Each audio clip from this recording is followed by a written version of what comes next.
पहले की बात है। चंदनपुर गांव में लोग हंसी खुशी रहते थे। वे सब सुबह उठकर अपना काम करके दोपहर तक घर वापस आ जाते थे, क्योंकि इस गांव में एक हरिया नाम का आदमी रहता था जो रोज मुफ्त में फिश करी खिलाता था। हरिया सुबह उठकर बाजार जाता और वहाँ पर फिश खरीदकर घर लाता, फिर उसे घर पर मस्त मसाले डालकर बनाता।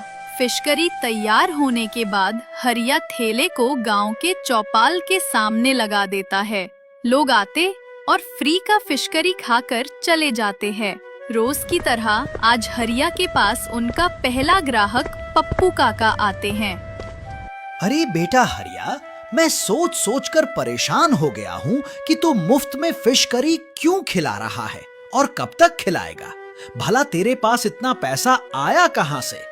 अगर तू ऐसे ही सबको मुफ्त खिलाता रहेगा तो एक दिन तू तो भीख मांगेगा। इसलिए मेरी बात मान ले, मुफ्त का खाना खिलाना बंद कर। काका, हम इस पर ज्यादा बात नहीं करेंगे। आपको खाना है तो बोलिए, मैं आपका प्लेट लगा दूं। नहीं खाना तो आप आराम से अपने घर जाइए और कल आना, क्योंकि मैं पैसे लूंगा नहीं और फ्री का हमेशा खिलाता रहूंगा। जब तक मेरे शरीर में जान है तब तक फिश करी फ्री रहेगा। हरिया के बात करने का तरीका कुछ अजीब था। लोग उसकी बात को सुनते लेकिन कभी बुरा नहीं मानते, क्योंकि हरिया दिल का बहुत साफ था। जो भी कहता मुंह पर कहता था। थोड़ी देर में देखते ही देखते लोगों की भीड़ इकट्ठा हो गई।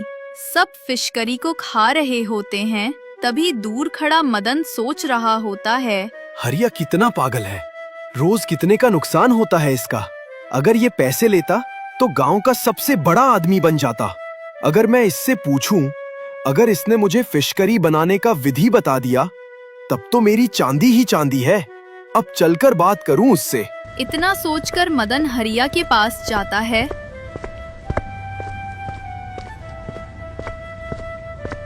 और फिर हरिया से कहता है, हरिया भाई, एक बात बोलूं, बुरा मत मानना। मैं चाहता हूं कि आप मुझे इस फिश करी बनाने का रेसिपी समझा दे, क्योंकि आपके जैसा फिश करी कोई बना ही पत्ता। क्या मसाले, क्या स्वाद, क्या महक। मदन भाई, क्या रेसिपी? जैसे सब लोग बनाते हैं वैसे मैं भी बनाता हूँ। इसमें मैं कुछ अलग से नहीं डालता, इसलिए मेरा समय मत बर्बाद करो। अगर खाना है तो बोलो, एक प्लेट लगा दूं। इसी तरह लोग आते खाते और अपने मन में एक जिज्ञासा लेकर चले जाते हैं कि हरिया फ्री का क्यों खिलाता है। एक दिन हरिया सुबह उठकर बाजार से चिकन फिश को घर लाता है। तभी मदन उसे देख लेता है और फिर मदन चुपके से हरिया का पीछा कर उसके घर जाता है और खिड़की से हरिया को देखने लगता है कि फिश करी बनाता कैसे हैं। मदन थोड़ी देर तक इंतजार करता रहा, लेकिन उसके समझ में कुछ आता नहीं और फिर वो अपने घर चला जाता है। हरिया को ये बात पता लग जाती है कि मदन खिड़की से उसे देख रहा था, लेकिन वो उसे कुछ बोलता नहीं है। और फिश करी बनाने के बाद हरिया अपना ठेला चौपाल पर लगा देता है। हरिया काफी देर तक इंतजार करता है, लेकिन उसका पहला ग्राहक नहीं आता। थोड़ी ही देर बाद मदन हरिया के पास आता है और कहता है, हरिया भाई, बुरा मत मानना, क्यों ना कल मैं आपके घर आऊं? आप मुझे फिश करी बनाना सिखा देंगे? हाँ, क्यों नहीं, बिल्कुल सिखा दूंगा। बस तुमको भी मेरे जैसे फ्री का फिश करी सभी गांव वालों को खिलाना होगा। बोलो, अगर मंजूर हो तो कल सुबह मेरे घर आ जाना। मैं तुमको फिश करी बनाना सिखा दूंगा। अरे हरिया, तू पागल हो गया है? मैं अपना पैसा लगाऊंगा, गांव वालों को फ्री खिलाने के लिए थोड़ी। माफ करना, मैं तुम्हारी फिश करी नहीं सीखूंगा। जा रहा हूं।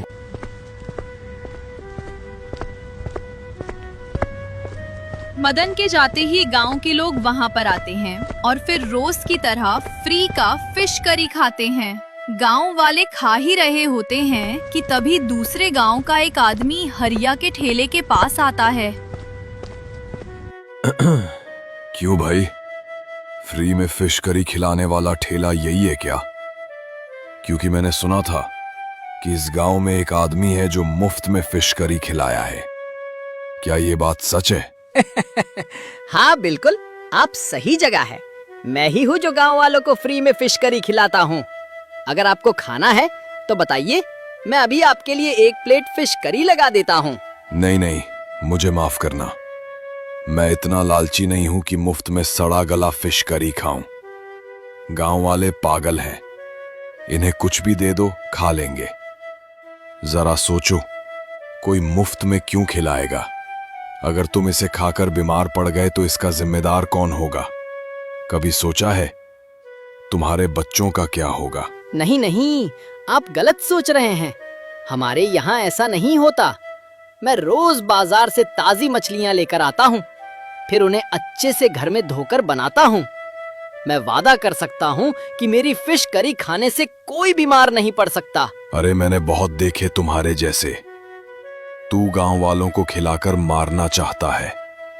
अगर इस गांव वाले मेरी बात न माने तो बाद में पछताएंगे, देख लेना। इतना बोलकर वो आदमी अपने गांव वापस लौट जाता है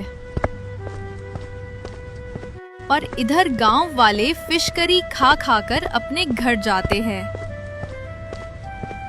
और हरिया भी अपने घर जाता है। घर जाकर वहाँ लेट जाता है और लेटते लेटते सोचता है, जमाना भी कैसा है, किसी का भला करो तो वो बुरा मानता है। मैं मुफ्त में गांव वालों को फिश करी खिला रहा हूँ, लेकिन फिर भी गांव वाले मुझ पर शक करते हैं। अब उन्हें कैसे मैं अपने इस राज को बताऊं? इतना सोचकर हरिया सो जाता है और दूसरे दिन सुबह होते ही वो मछली लाने बाजार जा रहा होता है कि तभी रास्ते में उसे गोलू मिल जाता है। गोलू को देखकर हरिया रुक जाता है। फिर गोलू हरिया से कहता है, अरे हरिया भाई, सुबह सुबह कहाँ चल दिए और इतने मायूस क्यों हो? कोई बात हो गई क्या? हाँ जगदीश भाई, कल मैं ठेला लगाया हुआ था, तभी दूसरे गांव से एक आदमी आता है और गांव वालों को भड़का देता है कि इस ठेले पर सड़ी गली मछलियों का फिश करी बनाया जाता है। अब तुम ही बताओ जगदीश, क्या मैं सड़ी मछलियों की फिश करी बनाता हूँ? नहीं नहीं, ऐसा तो मैंने कभी नहीं देखा। अगर उसने गांव वालों को भड़का दिया है तो गांव वाले भड़क गए होंगे और आज तो ठेले पर उनका आना मुश्किल है, क्योंकि जमाना बहुत खराब है। अगर तुम उनके लिए अच्छा सोचोगे तो सामने वाला हमेशा बुरा सोचेगा। हाँ जगदीश, बात तुम्हारी ठीक है। देखते हैं कि आज ठेले पर कौन आता है कौन नहीं आता। अगर आएंगे तो ठीक है, नहीं भी आएंगे तब भी ठीक है। मैं तो अपना काम करता रहूंगा। चलो ठीक है जगदीश, मैं मछलियां लाने बाजार जा रहा हूँ।